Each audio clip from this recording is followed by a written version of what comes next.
అందరికీ నమస్కారం. శ్రీమాత్రే నమః. ఓం నమ శివాయ. ఓం శ్రీ సాయిరామ్. ఈరోజు వృషభ రాశి వారి గురించి తెలుసుకుందామండి. వృషభ రాశి వారికి జూలై 31 తేదీన మీకు నిజంగా రేపటి రోజున అదృష్టం పట్టబోతుందని చెప్పుకోవచ్చు. వృషభ రాశి వారికి పూర్తి జాతక ఫలితాలు రేపటి రోజున శుభాశుభ పరిణామాలు మీ జీవితంలో జరగబోతున్నాయి. రేపటి రోజున మీరు ఏ దేవత అనుగ్రహాన్ని పొందడానికి ఏం చేయాలనేది పూర్తి వివరణ తెలుసుకుందామండి. కొత్తగా మన ఛానల్ని చూస్తున్నట్లయితే దయచేసి ఛానల్ని సబ్స్క్రైబ్ చేసుకొని వీడియో మీకు నచ్చినట్లయితే లైక్ చేసి సపోర్ట్ చేయడం మర్చిపోకండి. మరి ఆలస్యం చేయకుండా వృషభ రాశి వారి ఇప్పుడు ఈ రాశి వారి పూర్తి జాతకాలు అయితే ఇప్పుడు ఈ వీడియోలో వివరంగా అయితే తెలుసుకుందాం. గతంతో పోల్చుకుంటే రేపటి రోజున మీకు ప్రతికూలతలు అనుకూలతలుగా రేపటి రోజున ఎక్కువ కనిపిస్తున్నాయండి. అయితే మీరు చేయాల్సినటువంటి వీరికి జరగబోతుంది కనుక తెలిసి నిజంగా ఆశ్చర్యపోతారు, అంతేకాకుండా ఆనందిస్తారు. కొన్ని ప్రతికూల అలాగే అనుకూల సంఘటనలు అయితే రేపటి రోజున మీకు ఎదురు కాబోతున్నాయి. మరి రేపటి రోజున మీకు ప్రతికూలమైన సమయాన్ని అనుకూలంగా మార్చుకోవడానికి కూడా మీరు ఏం చేయాలి, ఏం చేస్తే మీకు రేపటి రోజున అనుకూలంగా ఉంటుంది, అలాగే మీరు ఎటువంటి శుభవార్తను వినబోతున్నారు, ఎవరి ద్వారా ఎటువంటి ఇబ్బందులు రేపటి రోజున మీరు ఫేస్ చేయబోతున్నారు, ఆ ఇబ్బందులు కలిగినటువంటి కారణాలు ఏంటి, ఆ ఇబ్బందుల నుండి మరలా మీరు ఏ విధంగా బయటపడాలి అనేటువంటి విషయాలు కూడా తెలుసుకోండి.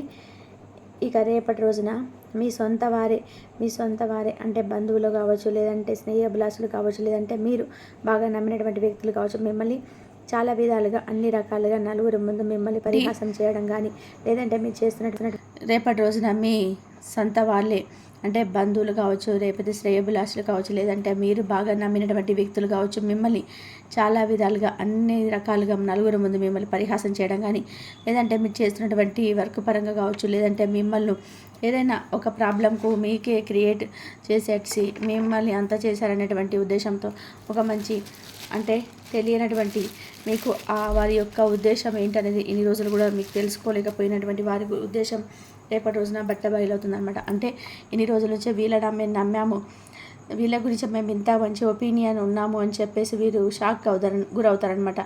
అంటే ఇంకా మనుషుల మీద, సమాజం మీద మీకు పూర్తి నమ్మకం, అలాగే ఒక మంచి భావన అనేది రేపటి రోజున మీకు తొలగిపోతుంది అనమాట.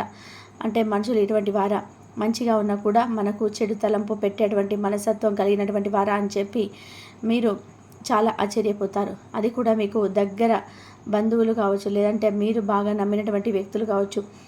ఇటువంటి విషయాల్లో కొంచెం మీరు రేపటి రోజున వారి పట్ల ఓవర్గా రియాక్ట్ అవ్వబోతున్నారండి. అరుస్తారు, అలాగే గొడవ పెట్టుకునేందుకు సిద్ధంగా ఉంటారు. అయితే అంత కోపం అవసరం లేదండి, ఎందుకంటే మీరేంటనేది మీకు తెలుసు. అలాగే సమాజంలో మిమ్మల్ని తప్పుగా చేయాలని చెప్పి మిమ్మల్ని ఏదో తప్పుకు అంటే నలుగురు ముందు కూడా మిమ్మల్ని ఏదైనా కానీ ఒక తప్పుడు వ్యక్తిగా ప్రదర్శించాలని చెప్పి చూస్తున్న వారికి తగినటువంటి గుణపాఠం చెప్పిన తర్వాతనే వారితో వాగ్వాదం చోటు చేసుకున్నటువంటి అవకాశాలు కనిపిస్తున్నాయి. కాబట్టి అటువంటి వ్యక్తుల పట్ల కొంచెం జాగ్రత్తగా ఉండండి, ఎందుకంటే మిమ్మల్ని మీరు నిరూపించుకోవాల్సినటువంటి అవసరం అసలు లేదు. ఎందుకంటే మీరేంటనేది మీ మనస్సాక్షికి తెలుసు. కాబట్టి మీరు ఆ తప్పు చేశారా చేయలేదనేది సమాజం తెలుసుకోవాల్సినటువంటి అవసరం లేదు. మిమ్మల్ని మీరు నమ్ముకోవచ్చు, మనసాక్షిని నమ్ముకోవచ్చు. ఇక్కడ నుంచి మీరు చేయాల్సిన పనులు ఏంటంటే ఇతర వ్యక్తులపై పెట్టుకున్నటువంటి నమ్మకాన్ని మీ మీద మీరు పెట్టుకోవాలి. మన మనసు చెప్పినటువంటి మాటలు మనం వినాలి. ఇక వీరు కళ్యాణకు అంటే కాలు దువ్వేటువంటి రకమే, కానీ మనసు మాత్రం చాలా వెన్నపూస అని చెప్పుకోవచ్చు. ఏదైనా ఒక గొడవ అనేది వీరి దాకా రాకపోతే వీరు ఎవరు జోలికి వెళ్ళరండి. వీరిని కనుక కావాలని చెప్పి కదిలించుకొని మరి ఎవరైనా కానీ గొడవ పెట్టుకోవాలన్నా, లేదంటే వీళ్ళతో ఏదైనా చెడు అభిప్రాయంతో వీళ్ళతో మాట్లాడినా కానీ వీరు అస్సలు ఊరుకోరనమాట. కయ్యానికి కాలు దువ్వేటువంటి రకం అనమాట. అలాగే ఎవరితో కూడా అంటే ఎవరిని అన్నరు చటుక్కున ఎవరితో కూడా అనిపించుకోరు, చాలా సైలెంట్గా ఉంటారు. అలాగే ఏదైనా కానీ భగవంతుడు రాసి పెట్టుంటే మన దగ్గరికి వస్తుంది, లేకపోతే లేదని చెప్పి చాలా కూల్గా ప్రశాంతంగా చెప్తారు. ఎదుటి వ్యక్తులు కూడా చాలా బిజీగా ఉంటారండి రేపటి రోజున. మానసిక ఒత్తిడి అనేది మీకు చాలా ఎక్కువగా కనిపిస్తుంది రేపటి రోజున. అంటే మానసిక పరమైనటువంటి ప్రెజర్ అనేది మీ మీద చాలా బాగా కనిపిస్తుంది. మీరు చేసుకోవాల్సినటువంటి పనులు ఏంటి అంటే రేపటి రోజున ఉదయాన్నే చక్కగా నిద్ర లేచిన తర్వాత ఇంట్లో ముందుగా దీపారాధన చేసేసుకోండి. చక్కగా దీపారాధన చేసుకొని మీ ఇష్టదైవానికి కానీ, లేదంటే దత్తాత్రేయ స్వామి వారికి సంకల్పం చెప్పుకోండి. స్వామి, మా పరిస్థితి ఇది, మాకు మనసు నిండా కూడా చాలా భయంగా ఉంది, మమ్మల్ని ఏదో విధంగా కాపాడండి. అలాగే మాకు వచ్చేటువంటి ఈ రోజున మాకు ఏదైతే మేము ఎదుర్కోవాల్సినటువంటి సమస్యలు, కష్టాలు, లేదంటే ఇంకా ఏదైనా మమ్మల్ని ఇబ్బంది పెట్టాలని చెప్పి చూసేటువంటి మనుషులు వాళ్ళందరినీ ఉంచి కూడా తప్పించండి స్వామి అని చెప్పి మనసారా వేడుకోండి. ఇక చక్కగా దీపారాధన చేసుకున్న తర్వాత దీపారాధన చేసిన దాంట్లో ఒక యాలక్కాయ కానీ లవంగాన కానీ వేసి చక్కగా సంకల్పం చెప్పుకొని రేపు స్వామికి ఇష్టమైనటువంటి శనగలను కానీ లేదంటే స్వామికి ఇష్టమైనటువంటి తీపి పదార్థాన్ని ఏదైనా కానీ నైవేద్యంగా పెట్టి అది కూడా వీలేకపోతే బెల్లం ముక్కలని సరిపోయిన నైవేద్యంగా పెట్టండి. మీ మనసులో ఉన్నటువంటి సంకల్పాన్ని స్వామికి చెప్పుకోండి. బయటకు వెళ్ళే ముందు మీ జీవిత భాగస్వామి యొక్క సలహాలను తీసుకోవడం వల్ల రేపటి రోజున మీకు బాగా ఉపయోగపడతాయి. అలాగే మీకు భవిష్యత్తులో ఇంకా మీరు వేసుకున్నటువంటి ప్రతి ప్రణాళిక కూడా రేపటి రోజున అమలు చేయడానికి సిద్ధపడుతున్నారనమాట. చాలా రోజుల నుంచి మీరు చాలా తక్కువ అంచనా వేసినటువంటి ప్రతి ప్రణాళికను కూడా అమలు చేయలేకపోయామని చెప్పి బాధపడుతున్నటువంటి రోజు చాలా ఉన్నాయి. అయితే రేపటి రోజున ఒక్కసారిగా మీరు ఒక నిర్ణయం అనేది తీసుకుంటారు. అది మీ భవిష్యత్తుకు చాలా మంచి అనుకూలమైనటువంటి ప్రణాళికలుగా గుర్తుంచుకోవచ్చు. అంటే మీరు చేసేటువంటి ధైర్యం, మీరు చేసేటువంటి మీ యొక్క ఏముందులే అని చెప్పి నెగ్లెక్ట్ చేసిన పనిని కూడా మళ్ళీ తిరిగి మీరు స్టార్ట్ చేస్తున్నారు అని చెప్పుకోవచ్చు. అలా స్టార్ట్ చేస్తున్నారు ఒకేసారి లాభం చూడకపోయినా ముందు రోజులలో దాని పట్ల మీకు మంచి లాభం అనేది కనిపిస్తుంది.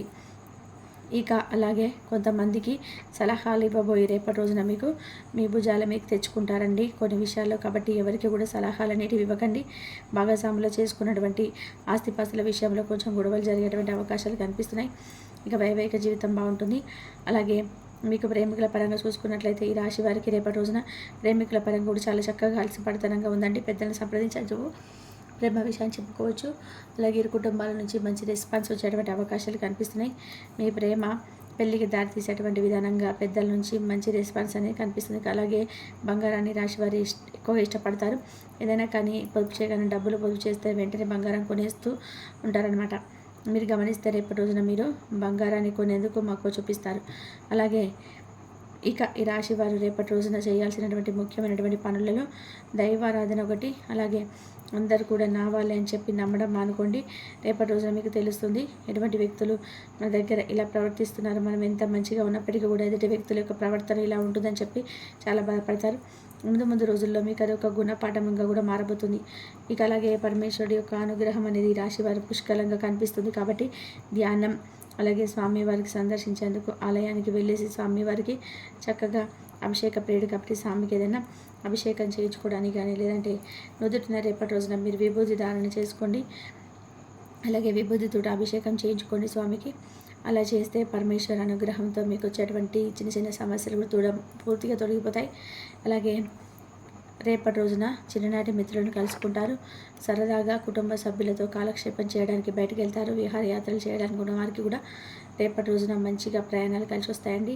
అలాగే విదేశీ యానం కూడా కనిపిస్తుంది. ఎవరైతే విదేశాలకు వెళ్ళాలని చెప్పి చూస్తున్నారో అటువంటి వారికి కూడా రేపటి రోజున విదేశాలకు సంబంధించినటువంటి వెళ్ళాలని చెప్పి చూస్తున్న వారికి మంచి శుభవార్త. విద్యార్థులకు కూడా చాలా చక్కటి రోజు. భవిష్యత్తులో మీరు వేసుకున్నటువంటి ప్రతి ప్రణాళికను కూడా అమలు చేయడానికి రేపటి రోజున సిద్ధపడతారు. అలాగే విద్యార్థులు కూడా ప్రతి ఒక్కరికి మంచి భవిష్యత్తు ఉందండి. ఈ రాజు వారికి మీకు వచ్చేటువంటి అవకాశం చిన్నదా పెద్దదని చూసుకోకుండా వచ్చినటువంటి అవకాశాన్ని కూడా సద్వినియోగపరచుకుంటే మాత్రం తప్పకుండా మంచి భవిష్యత్తు అనేది కనిపిస్తుంది. ఇంకా అలాగే మీరు ఏదైనా సరే అంటే గత జన్మల యొక్క పాపాలు దోషాలు మా మీద ఉన్నాయి అని చెప్పి బాధపడుతున్నటువంటి వారు అంటే మేమేదనుకున్నా ఉండదు వెనక్కి వెళ్ళిపోతుంది, మేము ఏం చేయాలో అర్థం కాక చాలా ఇబ్బంది పాలవుతున్నామని చెప్పి అనుకున్నటువంటి వారు ఈ రాశి వారు ఎవరైతే ఉన్నారో మీరు తప్పకుండా సుబ్రహ్మణ్యేశ్వర స్వామి వారికి ఆరాధన చేసుకోండి. సప్రదోషాలు కానీ నాగసర్ప దోషాలు ఉంటాయి కదండి, అవన్నీ కూడా దూరంగా వెళ్ళిపోవడానికి తప్పకుండా ముఖ్యంగా మంగళవారం అలాగే ఆదివారం నాడు మీరు సుబ్రహ్మణ్యేశ్వర స్వామి వారి ఆరాధన చేసుకోండి. ఇక అలాగే రేపటి రోజున మీకు చేతి నిండా కూడా డబ్బు అనేది ఉంటుందండి. కొంతమందికి ఏదైనా అవసరానికి ఉన్న వారికి కూడా మీరు డబ్బు సహాయం చేస్తారు. అలాగే దైవానుగ్రహంతో మీకు చక్కగా కష్టపడిన దానికి ప్రతిఫలం అయితే పొందుతారు.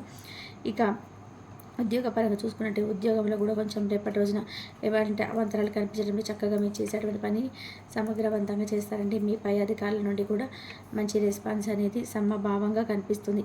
ఎప్పటికీ కూడా మీరు చాలా చక్కగా మీ యొక్క కర్తవ్య దీక్షతో ఎప్పుడు కూడా మీరు చాలా చక్కగా ఉంటారండి. మీరు చేసినటువంటి ప్రతి పనిని కూడా జాగ్రత్తగా చేస్తారు. ఎవరు కూడా మిమ్మల్ని కించపరిచే విధానంగా కాకుండా ఏదైనా ఒక పనిని పెట్టుకున్నారంటే స్టార్ట్ చేశారంటే అది పని పూర్తి అయ్యేంత వరకు నిద్రపోరనమాట. అదేవిధంగా రేపటి రోజున మీ పనిని మీరు సమగ్రవంతంగా సరైనటువంటి సమయానికి చేసుకుంటూ చక్కగా ఇంటికి వెళ్ళిపోతారు. కుటుంబ సభ్యులతో కాలక్షేపం చేస్తారు. ఇంట్లో మీకు నచ్చినటువంటి ఫుడ్ను తిని ఎంజాయ్ చేస్తారు. పిల్లలతో సరదాగా గడుపుతారు. అలాగే పిల్లల గురించి మీకు వారి యొక్క ప్రతి ఒక్క భావన వారి మనసులో ఉన్నటువంటి ప్రతి మాటను కూడా వారు చెప్పుకోవడం వాళ్ళు అర్థం చేసుకోవడం లాంటివి జరుగుతాయి అన్నమాట.